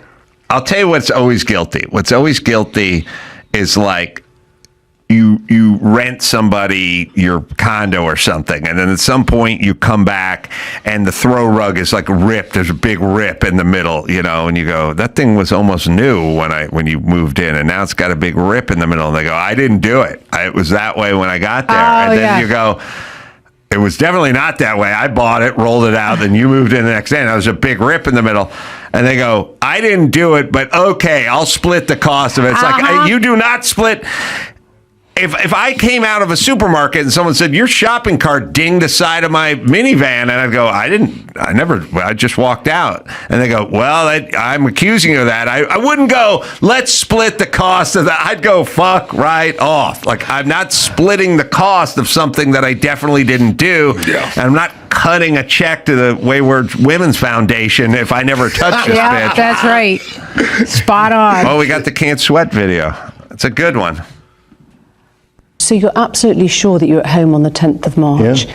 She was very specific about that night. Mm-hmm. She described dancing with you and you profusely sweating, and that she went on to have bath, possibly. There's a slight problem with the sweating because I have a peculiar medical condition, which is that I don't sweat, or I didn't sweat at the time, and that was actually, yes, I didn't sweat at the time because I had suffered what I would describe as an overdose of adrenaline in the Falklands War when I was shot at.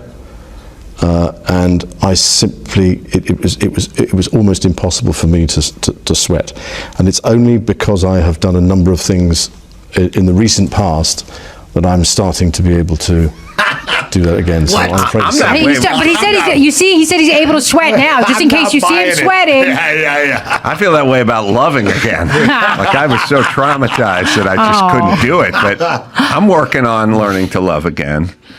All right.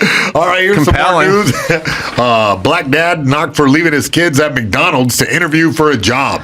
You know, I started reading this. I was like, screw that. I was looking for a job. You know, as a brother looking for a job. Come on, he's doing two things He's black people raising don't kids. do. He's raising his kids and and looking for a job. That's right. Yeah.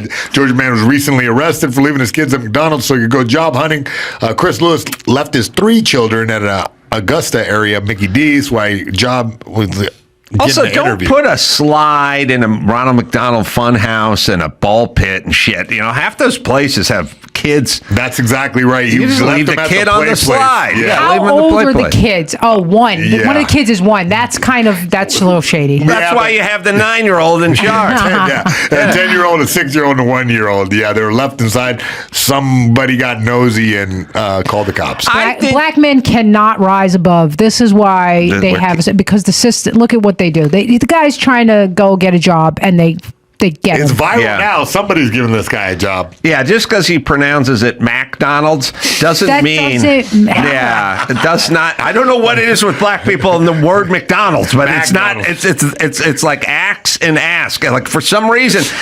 No one ever tunes him up and goes, it's just called McDonald's. Like, it's not old MacDonald had a farm. It's old McDonald. It's a different thing. Yeah. It'd be pretty funny if he was going to another McDonald's to apply for a job. That one doesn't have a play place. I will say that if it had a play place and you have a 10-year-old and this thing in your head is under an hour, you can tell the 10-year-old, look after your brother and your sister, whatever, have fun in the ball pit. Here's a French fry. I'm hustling out to put in an application. I don't think that makes you a bad dad. I think the 1-year-old's a little close. Like 10-year-old, it depends on the 10-year-old if they're mature enough to take care of a 1-year-old. I'm trying to think. I started babysitting when I was like 13, I guess. Yeah, but you were changing oil on cars. It's a little different. That's right. That was right. I own my own McDonald's in the neighborhood. I miss the urban McDonald commercials from back in the day where everyone was black. Oh, yeah. They would do it. Well, now every commercial, everyone's black. So. Yeah, but we used to do. See, back in the day, the white commercials would throw in a couple of token blacks into the mix, just a couple of croutons on top of the white salad there, but. The black commercials, it would be weird if there was one ginger standing there at the counter, right? So they would do the all urban one, and they sung the song, and they would call it McDonald's. Oh, that's funny. And I don't think it's offensive to say, like, look, if I said, oh, yeah, that singer Whitney Houston, you could say Whitney Houston. Like you could say to me as a black man, it's Whitney Houston. You keep saying Houston. It's Houston. Like it's not McDonald's. Heather McDonald. Yeah, she's not Heather McDonald. That's true. Not that they know who she is, but the point is it's a name. You got to say it. You got to say it the way it's said. It's just called McDonald's. Yeah, you're right. Old McDonald. All right, let's see. First McDonald's breakfast commercial targeting black Americans in 1979. How untrue it is. All right, here it is. Sorry. Do we have that? Mac. You're right. Mama wants to get to church. She's been waiting up since dawn. She wishes I would hurry up and get some breakfast on. But after working hard all week, I'd like to get my rest. So we head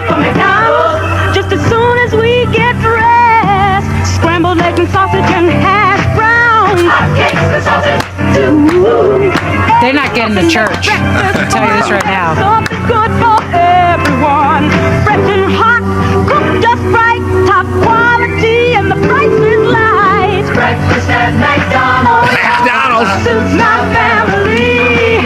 And since we're gonna get to church on time, Mama's proud of me. At McDonald's. Yeah, I like it. You know what I I love miss? the all black McDonald I commercial. miss when we had black families. Yes. Now it's just everyone's broken up, you know? But see, we know the root of McDonald. They signed off on that. They it did. was on the show. Yeah. You know what I mean? You can't fault them if coming down. Everybody got to call it Didn't like McDonald's. a wall? Didn't one of the guys from the big ad agency go? Look, it's Yeah, he was in a room with a bunch of black actors, and he was like, "All right, call it what you like, but that's not what it is." Wow. Those pancakes look pretty good. See, there's my inner fat. Oh coming yeah, out. it all looked good. It did, yeah. That was '79. They had a black McDonald's. Black McDonald's. Black Donald's? Black Donald's. I own my own Black Donald's in the neighborhood. Okay. Hey, I got a wild tweet here. Here's a video on X. Woman faced backlash after complaining for being seated between two overweight passengers on the plane.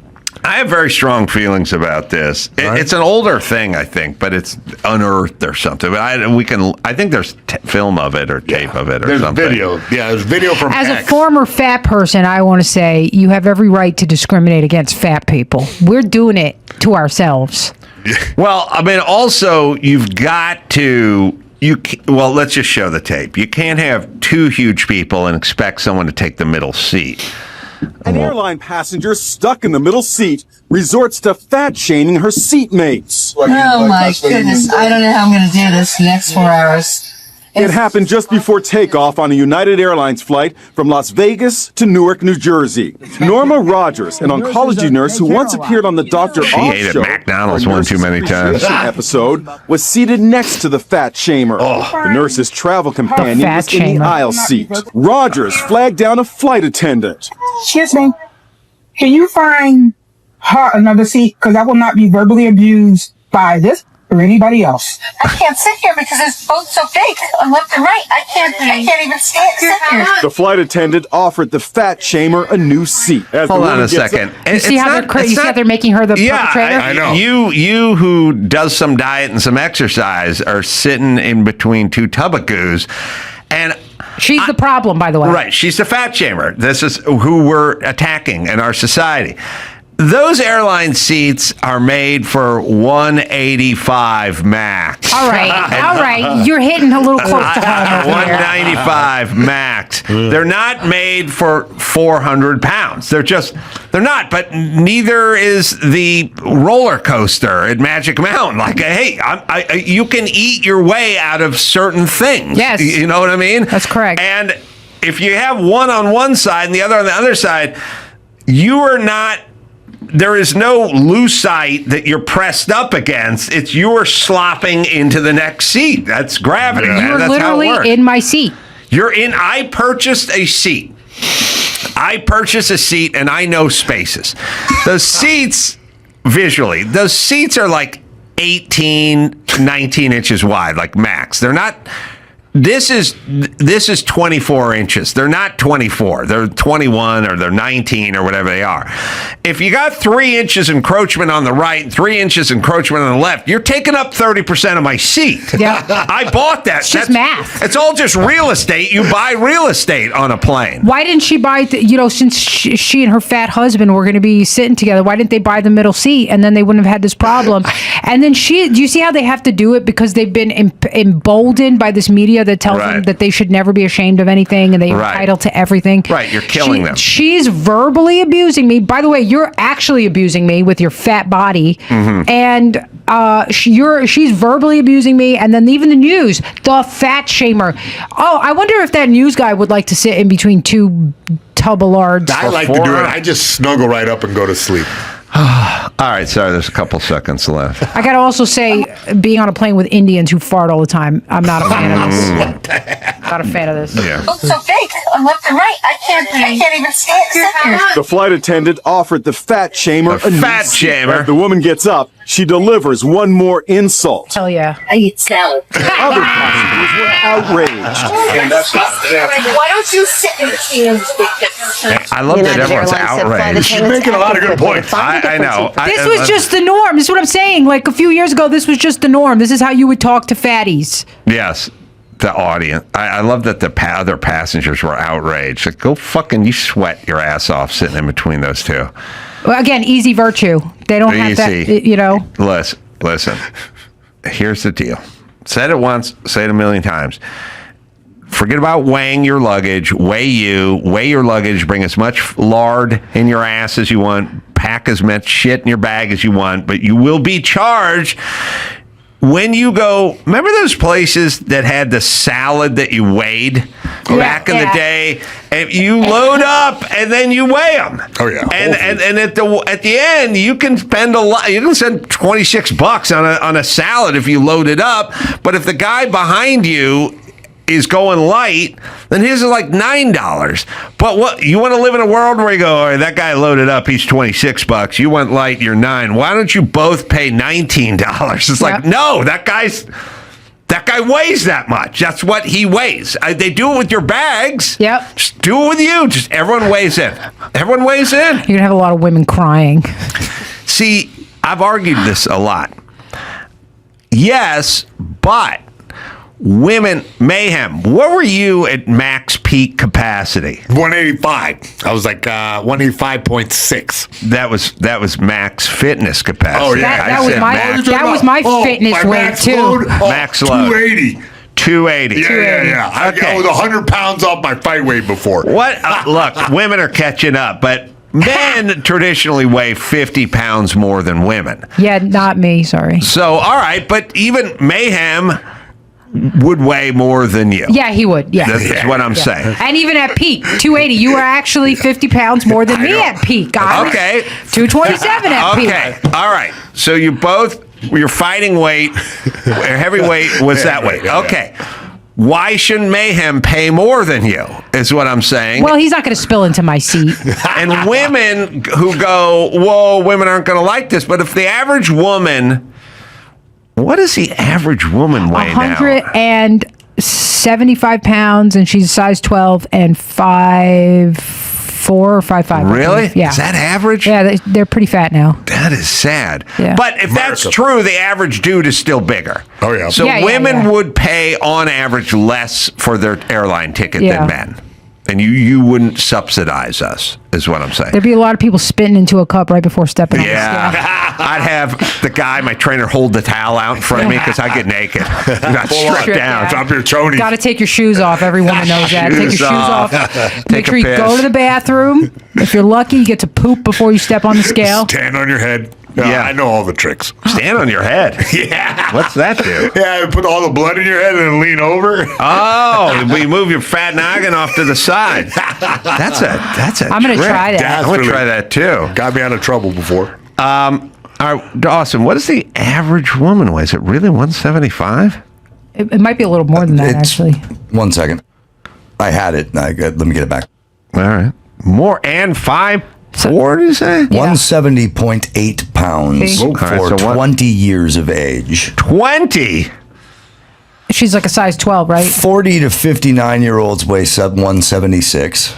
Wow. So I was pretty good. You're right there. Jeez. And the average height, in case you want it, is 5'4". Yeah. That doesn't bode well. That is not good. What's the average dude weigh, though? We'll see how much we can save you on these airline tickets, because it's going to be more.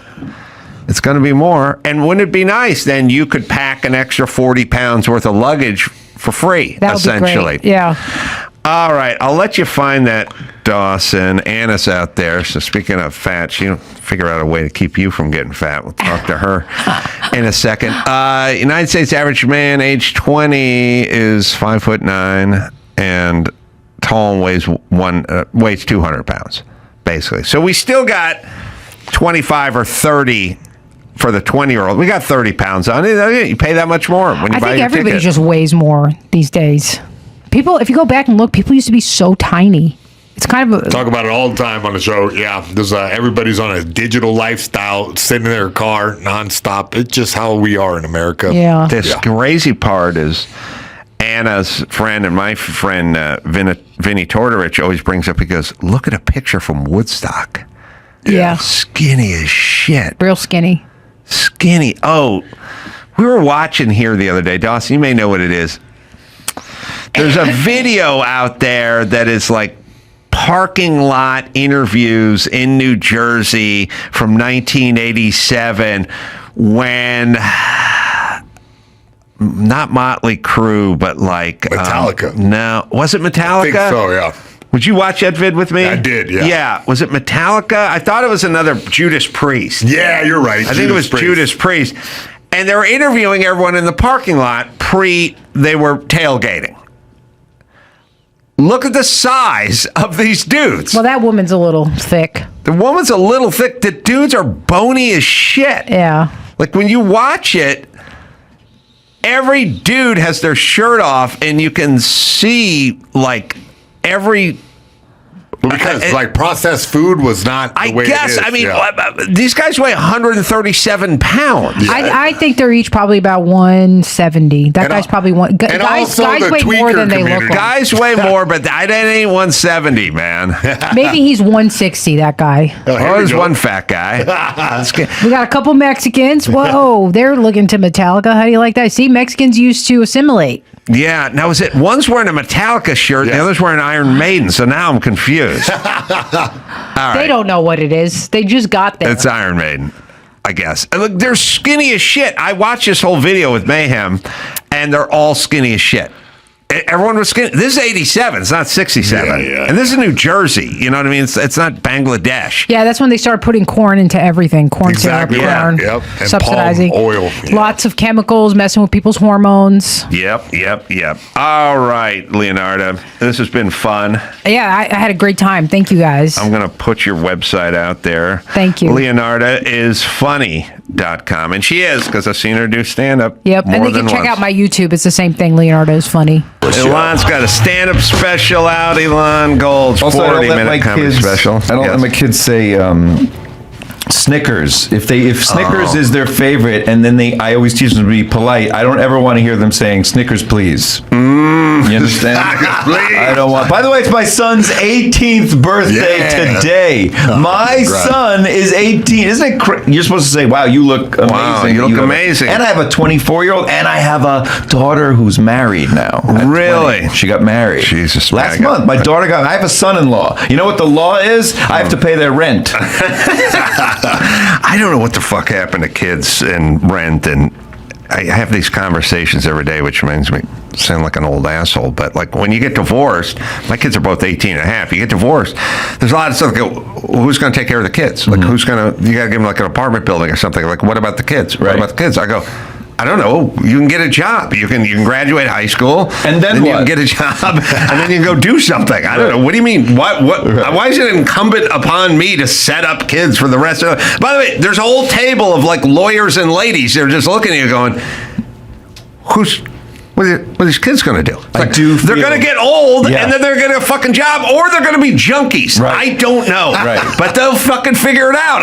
What am I supposed to do? Just work into my 90s so they can have shit because they don't feel like working? I don't think it's about you working for them to have stuff. I think that because I feel the parental pressure of setting them up. They need to be set up. My connections will help them with getting things. You know what I mean? And people do that all the time. No, I get. Listen, you want to do sports? I'll interview. You're gonna make a call. Bill Simmons is a friend, and he can maybe get you a job on this podcast. Okay. Exactly. Sorry, ma'am. News. Sorry. We got some news. Convicted double murderer is set to die by firing squad in South Carolina on Friday. The first execution of its kind in the U.S. in the last 15 years. I don't get why we argue over firing squads all the time. Like, and we go, we'll do lethal injection, but then somebody's a conscientious objector. injector, which should be a conscientious injector, and they go, I'm not going to provide anything. I took a Hippocratic oath. And then we go, well, the problem is it stops the breathing, but sometimes the guys choke and convulse on their own saliva. It's like, give them the fucking firing squad then. How are you going to miss this guy's melon head? Yeah. You're never going to miss this guy's head. And you know what I would do? I would go, listen, we'll give you a choice. Lethal injections off the table, electric chair, too big a draw. Can we push you off a building? Yeah, I'll give you a pistol and you can handle it like Hitler if you like. Yeah, a machine gun. Yeah, or, well, the problem is at some point they'll fire back at you if we give them a machine gun. Right. I mean, you only need one bullet. No, you never get to you never empty the whole clip in your head. But you can go out like Eva Braun and Hitler did. I'll give you a fucking cyanide. Like this? Yeah, under the chin. I'll give you a cyanide capsule. You can do what Nazi generals did, you know, like, or we'll shoot you and do the whatever. But why are we arguing all the time? Like, it has to be humane. I don't know about killing people humanely. Most people are killed or not killed humanely. Right. Whoever this guy killed was not given a lethal injection and having a priest standing by them, right? Right. He fucking put a shiv in someone's liver. No, too, he killed his ex-girlfriend's parents. Yeah, tied them up, then beat them with a baseball bat. That had to be great. If that's the way you go with your wife, like this guy's beating you to death, it's in insane. separate rooms. In separate rooms. But your last discussion with your wife while you're dying is going to be an argument. I told you this guy was bad. I told you. No, you wouldn't listen. Wait. Heart of gold. Heart of gold, you said. You said, I'm happy. You said you wanted grandkids. Remember I told you I had this bad... Hold on, I'm being beat with a bat. Hold on a second. Okay, hold on with the bat for 1 second. Remember that time Carol brought him home and I was like, I don't trust this guy, and you're like, I think he has kind eyes. Kind eyes. I'm being beaten to death with a bat by Mr. Kind Eyes over here. So all right, we'll just go into the great beyond with one last argument, but let's let it know for eternity who is right. All right, continue with the bat beating now, sir. Go on. Thank you. Only 3 inmates in the U.S. have been executed by firing squad since 1976, with all of them taking place in Utah. What is the firing squad like? The methodology is 3 volunteers will fire at Only him through 3. a small opening in the death chamber. Oh, really? Yeah, you'd be strapped to a chair, have a hood placed over his head, and a target placed over his heart. I say they make him look at it like a target over man. the heart. Oh, yeah. You don't see the guy. Oh, interesting. He has to wear a hood. That's weak sauce. If you're like man enough to kill people, then you're man enough to die. Right. Yeah. I also picture the guy who's like the tag along guy. Hey, we going to the gun club Sunday? Yeah, it's like a gun club. You just show up. Where it's going. It's right there. You see that? Just shoot a ball in that hole, and then you don't know. I didn't know they did it that way. I was picturing like hay bales out in the courtyard. Yeah, I was surprised at the methodology too. The weird thing is that he requested the unusual punishment after fearing the electric chair would burn and cook him alive, and then he heard 3 previous inmates took more than 20 minutes to die after receiving the fatal dose of phenobarbital. See. So he. You know what's funny? He's fearful. Here's what's funny about our society. Like, if this guy was facing a fire squad or just put to death in California, they'd be like, we're going to strap you to an electric chair. We're going to give you the firing squad. And I go, okay. Any last request would be like, could I have a cigarette? No, sorry. That's a little dangerous. Yeah, there's third-hand smoke. They would literally outlaw smoking on the way to being executed with a firing squad in California. Correct. 100% would not allow smoking. There would be an issue if somebody wanted a cigarette before they were put to death. And they would find a way. By the way, I was just in Israel, and you know how the quintessential Israeli cab driver just smokes. Like, could you imagine getting into an Uber, guy smoking, cigarette after cigarette. The entire car is filled up. I'm asking him, like, can you open the window? What is? Right, and he goes, why you want it open? I go, the smoke. He goes, smoke? It's good for you. And I'm like, no, it's not. He goes, what? Tell me what's good for you. And I go, I don't know, like vegetables, fruit. He goes, fruit. Fruit has a lot of sugar. You know what has 0 sugar? Smoke. That really happened. When you see, I believe it. It's also weird when you go back and you see like old movies and stuff, like I was watching Laurel. Oh no, not Laurel and Hardy. Sorry, I was watching Abbott and Costello in the Jack and the Beanstalk. It came on TV. I don't know why, but it came on, and I just started watching it like a movie from the 40s or the 50s. And they get jobs as babysitters. And they come walking into this home, and they're walking in the home. They go, all right, we'll be back at 11. Now watch the child. And they go, all right. And the guy, the couple leaves, and Costello or Abbott or whatever, they look down. They go, well, cigars. Don't mind if I do. And he pulls a cigar and he just starts to light. He's standing in these people's living room, but that's not the bit. Puffing on a cigar. Right. And I'm watching it go, could you imagine babysitting at someone's house? You just come in and light up a stogie, and the kids standing there. And the cigar lighting wasn't the bit. No. That's the point. That wasn't the joke. That was just space work. That was just something to do in these people's living room. Correct. Yeah, versus just standing there with your hands by your side the whole time. Cigar, don't mind if I do. And he's just puffing away, and I'm sitting around and go, Jesus Christ. Yeah, times have changed. We have a special guest. My next guest, she's a funny young woman. She's making I'm glad you're all in a good mood tonight, by the way. I'm glad. Remember when he said that? Yeah. He always said before a comedian, I'm glad you're all in a good mood tonight. We've got Carolla here. She's playing the Yuck Yucks in Toronto on April 12th to the... No, where is she? Is she really... Does she have dates? She's got dates. She's going to be... Someone's now on the Yuck Yucks. She's going to... I mean, she's done Letterman 25 times. That's nuts. By the way. That with a condom? Huh? Oh, with the Letterman show. Sorry. Took me a second. All right. You know, she dated Jerry and worked for Jerry and worked on Seinfeld and worked on Seinfeld. That's why you understand? We talk. She's here, by the way. Okay, sorry. Yes, that's funny that we talked about Seinfeld so much, and then she's coming in. So I will ask her about that. All right, so they stand 15 feet away, according to the graphic I saw, and they shoot them through a hole in the whatever. And then the question is sort of like, do they do it Mafia Hit style, where they like put plastic down, and had them sit in a folding chair, or do they just come in and mop up? Like what? This dude's a load, you know what I mean? Like somebody's going into the room, and somebody's got to show up with a stretcher or a pallet jack or something. You know what I mean? Like I would put a pallet in front of him and a pallet jack, and I just go, your fat ass going to fall forward. You're going to land on this pallet, and then we're just going to work you out of it like we work at a Costco. Sorry. I like it. I never knew there were firing squads. Oh, we have Jack and the Beanstalk with Abbott Costello for some some unknown. Does he light up? Unknown reason. Yeah. Okay, let's see. Now the kid puts a roller skate in front of the door. So he slips. It's a Home Alone thing. And he's got his little baby brother, and he's sitting there. High class, huh? Oh, wow. Cigar. Wow. Yeah, don't mind if I do. Music to my ears. My first victim. Duty calls. See you, Mr. Dingle. Again, the cigar is not the joke. No, the two guys show up to babysit in a suit and tie. The one guy lights a cigar. You know what I said? All right, you can pause it. And there it goes. That slips. Yeah. I babysat in the 70s. Yeah. In the 70s.